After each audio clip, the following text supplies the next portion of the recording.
Baiklah, kita lanjut lagi ya. Kita masuk ke kasus 3I ya. Jadi di dalam kasus 3I, perusahaan mempunyai aset tetap sebagai berikut ya. Ada kendaraan, komputer, inventaris, dan bangunan. Nah, kita akan mencari berapa nilai selisih penyusutannya antara penyusutan atau depresiasi secara komersial dan fiskal ya.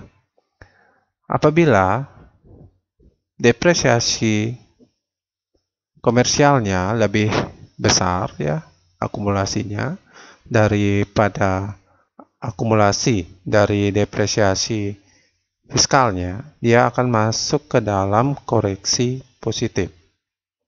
Namun apabila aset tetap di sini ya, nilai depresiasinya itu diakumulasikan secara keseluruhan, di mana nilai komersialnya di sini lebih kecil daripada depresiasi secara fiskal, itu dia akan masuk ke dalam koreksi negatif. Nah, sehingga kita harus analisa ini satu persatu ya.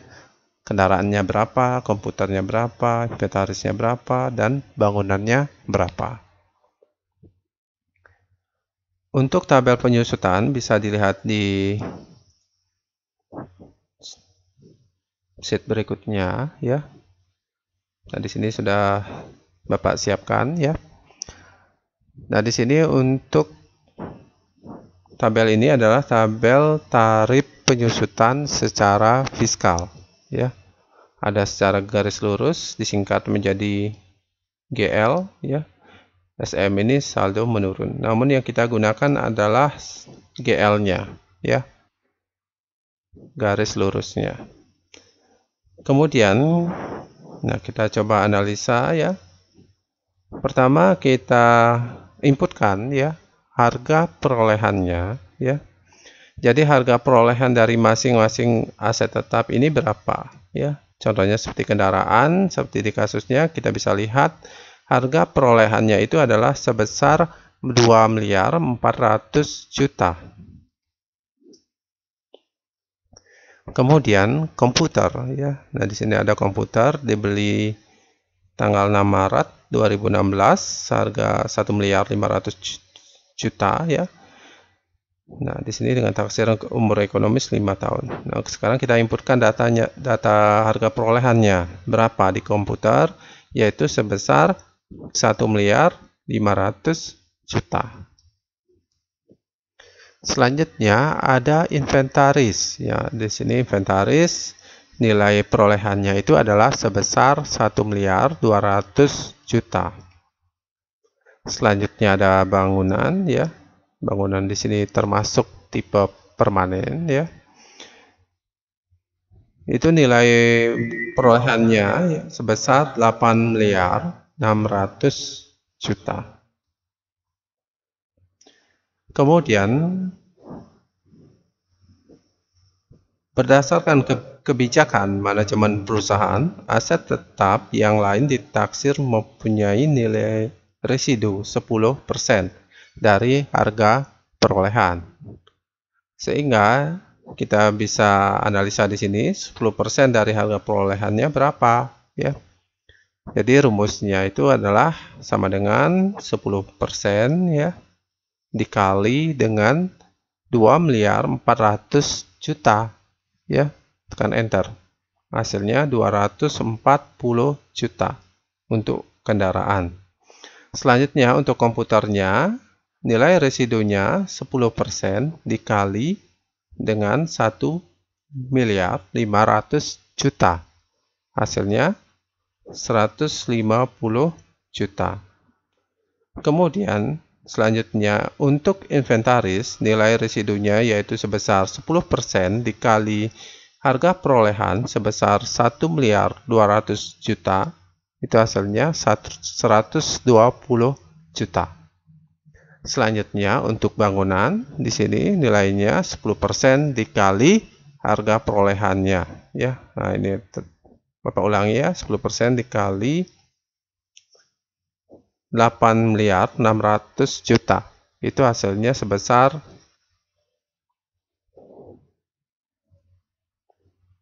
nah ini kurang persen ya, tambahin persen ya.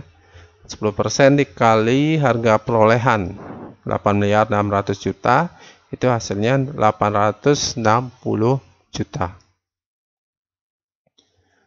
Selanjutnya kita analisa ya kelompok aset tetap di sini ya, ada kendaraan, komputer, inventaris dan bangunan. Dia termasuk ke dalam kelompok apa ya? Kelompok nomor berapa ya? Di kasusnya di sini sudah dijelaskan ya. Menurut ketentuan perpajakan, komputer termasuk kelompok 1. Sedangkan dengan kendaraan dan inventaris merupakan aset berwujud kelompok 2 ya. Berarti di sini untuk kendaraannya dia termasuk kelompok 2 ya. Selanjutnya komputernya kelompok 1, inventarisnya kelompok 2 ya. Bangunannya di sini permanen ya. Karena bangunan di sini secara fiskal itu ada yang permanen dan tidak permanen. Selanjutnya untuk tarif ya, penyusutan secara fiskal itu bisa dilihat di atas ya. Jika kelompok 1 jika menggunakan metode garis lurus maka menggunakan tarif 25%.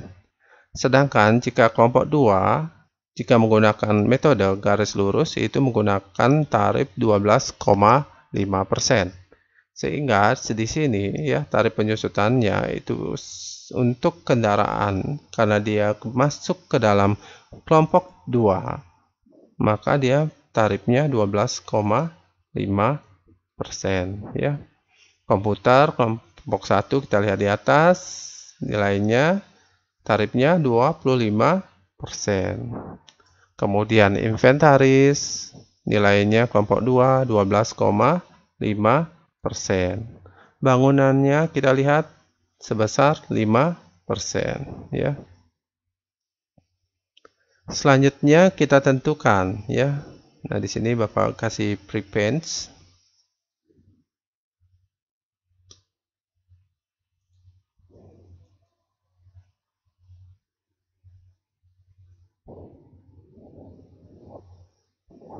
Nah, ini ya prepense sebagai alat bantu kita ya.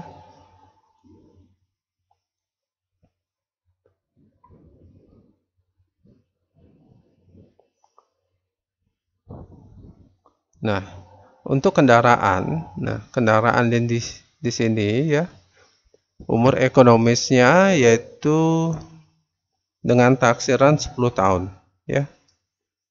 Kemudian komputer 5 tahun, inventaris 10 tahun, bangunannya 20 tahun. Kemudian kita analisa secara fiskal berapa. Nah, ini tertutup ini. Ulangi lagi. Jadi secara fiskal ya, secara fiskal untuk kendaraan karena dia berada di kelompok kedua, maka umur ekonomis secara fiskalnya itu adalah 8 tahun. Sehingga kita buat di sini 8 ya. Selanjutnya komputer ya. Komputer di sini nilainya kelompok 1 ya, berarti 4 tahun ya.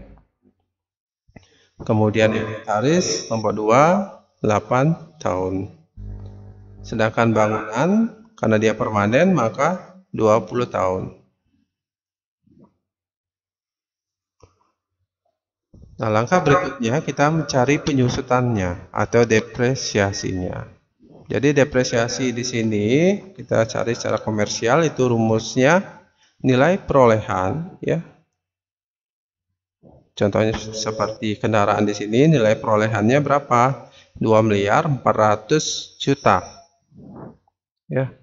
2.400.000.000 kita kurangi dengan nilai residu atau nilai sisa itu sebesar 240 juta. Kemudian kurung tutup kita bagi dengan umur ekonomis secara komersial yaitu 10 ya. Sehingga hasilnya tekan enter 216 juta. Selanjutnya untuk komputer. Nah, di sini untuk komputer caranya sama ya, sama dengan kurung buka. Harga perolehan untuk komputernya di sini nilainya sebesar 1.500.000.000. Kita kurangi dengan nilai residu sebesar 150 juta. Kemudian kurung tutup dibagi dengan umur ekonomis secara komersial yaitu 5 tahun. Hasilnya 270 juta. Selanjutnya, penyusutan atau depresiasi komersial untuk inventaris. Kita cari nilai perolehannya sebesar 1.200.000.000. Kita kurangi dengan nilai residu sebesar 120 juta. Ya. Kemudian kurung tutup ya, dibagi dengan umur ekonomis secara komersial yaitu sebesar 10 tahun.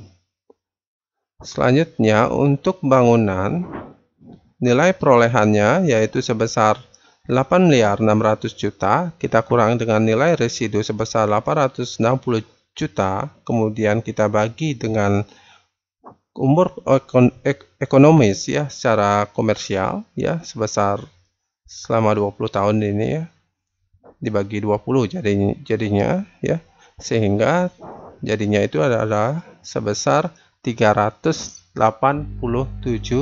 juta ya. Sehingga kita tinggal totalkan ya. Totalkan. Jadi sum jadi blok ya. Sama dengan sum SUM kurung buka di blok dari 216 juta sampai 387 juta. Tekan enter, hasilnya 981 juta ya.